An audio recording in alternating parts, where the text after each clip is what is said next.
moo. So the lady made into charcoal and he enjoyed his food. And then she brought us menu.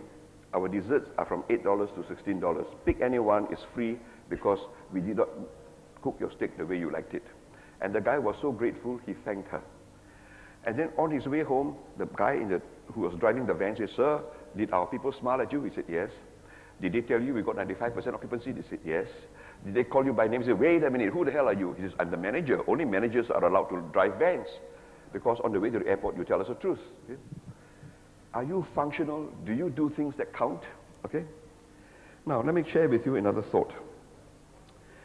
By now, I guess you must have guessed that customer service is actually a misnomer.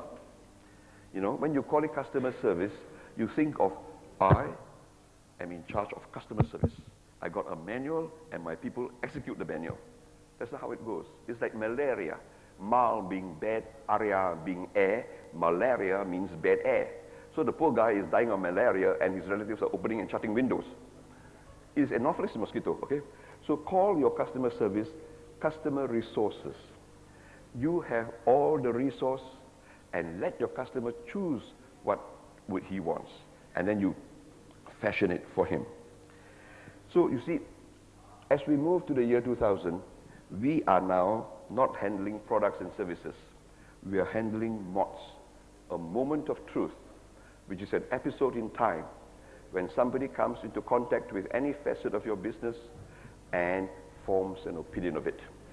And this MOT is like a hairdresser, you see.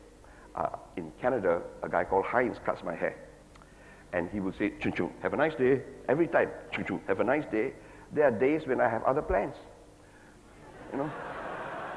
So when I went to America, it was a woman who cut my hair. So I said, "Oh, here he comes, chung chung, have a nice day." But she didn't do that. She said, "I see from your credit card you're a tourist." I said, "Yeah." "Well, welcome to my salon. We are missing you already." As I walked out, I said to my hair, "Grow, grow, she's missing me already." Okay? Do we allow our people to use initiative, okay, and to put a piece of themselves in it? Now, you say, "Key, where do you get this idea of moment of truth from?" I got it from Madrid, Spain. You see, in Madrid, Spain, you put a fresh bull and a fresh matador.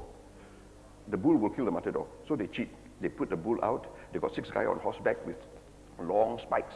They're called picadors, and they stab the bull until he's almost dead, and they cut his tendon so his head is lowered for the kill, and they go away. 6 more horsemen with short spikes, heavy spikes, with crepe paper called bandelaras, and they plunge it on the back of the bull. So there he was burdened. 6 toreadors make him run hither and thither, pillar to post, he was frothing on the mouth, and when he is weak, that's when the matador looks good. He got on his toes, he kills it. He gets the ears and the tail, and the people of Spain will eat the bull to be as brave as the bull. Now the tourist, the wife says, "Order the most expensive part." So he paid the biggest bill, and he got a big plate, full plate coverage, good mouthfeel. It was the bull's organ. He behaved like a lion to his wife. You know, they said, how can the bull's organ be an aphrodisiac? It's like the Chinese. The Chinese, they use the horn of the rhino as an aphrodisiac. So I asked the doctor, how is the horn of the rhino an aphrodisiac? He says, the only way it can be an aphrodisiac is if you were to wear it. Now, so the next morning, this guy ordered the same meal. He got a big plate, but a small piece of meat. So he asked the waiter, "Hey, how come yesterday I got a big piece of meat, today a small piece of meat?"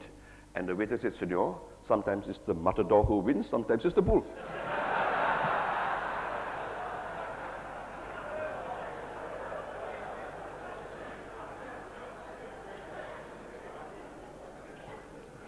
You know, I once went to a small shire in Victoria to give a speech, and I said, "Ladies and gentlemen, I must first apologize for this piece of Band-Aid on my face. You know, I was thinking about the speech this morning and I cut my face." When I finished, one of the farmers gave me a note, and the note read, "Key, next time, always think of your face and cut your speech." I think it's about time I do that, so I'm going to start telling you 2 stories and then wind up. Okay? When I was studying in America, one of my jobs was to be a teaching assistant. So my first job, I said, 300 kids in the classroom. I said to them, "Fellas," the professor said, "I give you a 5-minute warning. All the exams must be on my table. If they are not, I won't even read them. I'm supposed to flunk you. Don't let me do that." So 5-minute warning, 300 kids had a mountain of exams, but one guy refused to come out. So I clocked him.